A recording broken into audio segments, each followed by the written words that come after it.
ख़बर शामिल कंदासीं दादू खां सखी सरदार चारण डी। दादू पुलिस जी कराची जे इलाइक़े गुलशन इकबाल में कार्रवाई।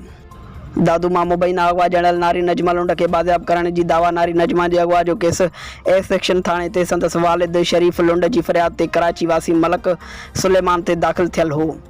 पुलिस गिरफ़्तार कयल कराची वासी मलक सुलेमान ऐं नारी नजमा खे ए सेक्शन थाणे ते मुंतक़िल करे छॾियो। बाज़ियाब करायल नारी खे अॼु अदालत में पेश कयो वेंदो। नारी नजमा ऐं मलक सुलेमान पारां कराची जे सिटी कोर्ट में अदालती पढ़ने जी दावा करे छॾी।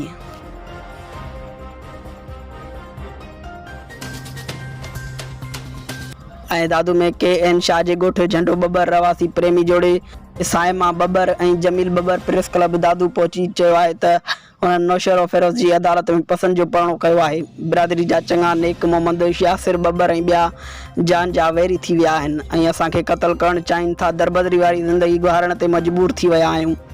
मूंखे कंहिं बि अगवा नाहे कयो, मर्ज़ी सां पसंदि जो परणो कयो आहे। अगवा जो केस कूड़ो आहे, नारी तहफ़ुज़ फ़िराम कयो वञे।